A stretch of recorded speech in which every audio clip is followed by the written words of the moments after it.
After the U-Watch was repaired, the crew said their goodbyes and headed on out, not sure what to do next, as Paradox finally reappeared and told them Eon was headed towards Earth, and they should hurry if they wished to catch them. The hands of Armageddon are awaiting upon their return, hidden within the mouth of truth. Luma questioned what exactly that was after she and Rojo were explained who Paradox was. Gwen told her it's an old Earth myth. You put your hand in the mouth of a large stone disc with a face carved into it. Ben then continues, saying that if you lie, the mouth is said to bite your hand off. He and Gwen went to see it during one of their vacations together with their families back before they were married, to which the Tetramant princess looked surprised hearing of such a thing. Ben then asked if Paradox could just take them back to Earth, but he says that he's afraid not. With Eon around there, the barriers were weakening, and him being there would only speed up the process. But that's not to say he couldn't give them a jump start to just outside the weakened area, taking out his pocket watch and opening it up as it began glowing blue, as did the area around them, before then closing it again. Rojo questioned what exactly they thought they were doing, and Paradox told them that Earth is now about 6 Earth days in that direction, pointing straight ahead with his arm outstretched and index finger aiming straight ahead of them. Ben nodded in response to that and told Paradox that they'd handle Eon no problem, to which the TIE Walker states that he hopes so. This one seems to be a lot more powerful and dangerous than the other versions. Luma questions the other versions part, but Paradox says not to worry with that before saying ta-ta for now and then vanished in a blue light. Rojo says that guy's was weird, to which Ben agreed with them, though he also says they were a very powerful ally as well. The biker then says that they need to make a stop on their way at a space garage called The Pit. She needed her bike repaired, and there's only one girl she trusts to do that. Ben tells her to call the mechanic and have them prep for travel. They didn't have time to just wait around anymore, with Eon already this close to Earth. To which she says, "Can do, boss man," with a fake salute, and began to get onto a communications line to reach the mechanic friend of hers to let them know what's going on and that they needed their bike repaired, grab all the extra parts she's got just to be safe. Gwen asked when they would be telling the crew about,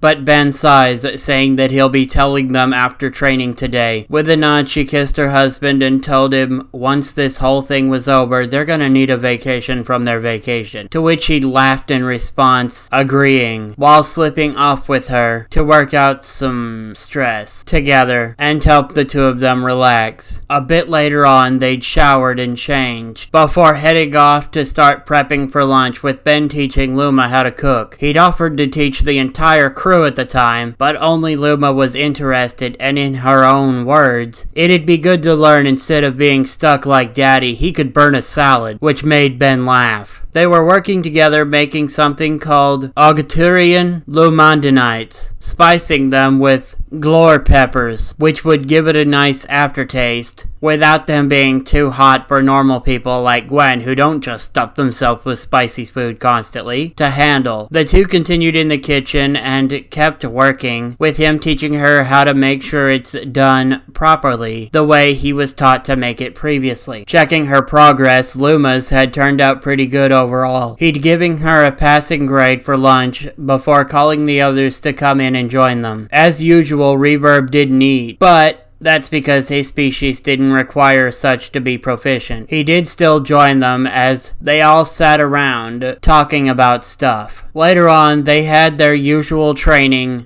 and Ben was making sure to teach them all what was best suited for each of them as an individual, while also teaching them more about the plumbers and how they work as well. They'd kept at it, and were actually doing fairly well. Then on to the sparring sessions with one another. Managing fairly well, they'd tired, and Ben called out to the whole crew that he had something important to say after they got cleaned up, and to meet him at the bridge. Going to the bridge after cleaning up, they were curious as to what Ben was planning planning on telling them, and he showed them the captain's chair and asked them just what they were looking at. Confused, they simply said it was the captain's chair, and then he asked what else, and one of them pointed out that it was empty. With a nod, he then told them that once they defeated Eon on Earth, both he and Gwen weren't going to be leaving for space again anytime soon. Rojo questioned if they weren't, then who was going to be in the captain's chair calling the shot, though Ben tells them, that's the question, isn't it? Before going on telling them all that if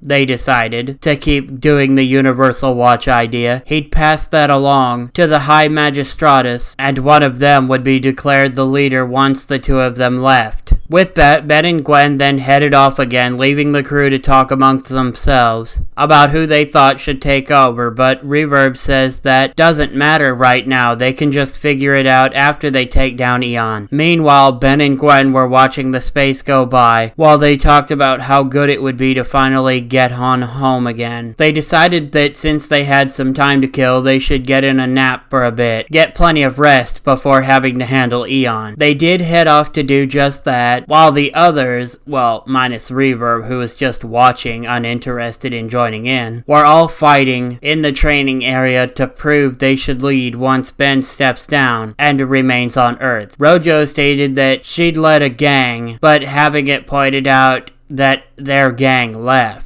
Luma reminded them she's led battalions before, and Garlux telling both of them that it's in his blood to lead if Vilgax was anything to go off of, but then reminded Vilgax was also known as a tyrant to everyone but his people. Getting annoyed at their childish antics, Reverb released one of the discs from his head, and it floated over to them as they watched confused before being blasted all back into a wall by Reverb's sonics. The disc then returned to him and reattached itself to his head, as he called them all stupid for fighting over this and injuring themselves less than 1 Earth week from having to fight Eon.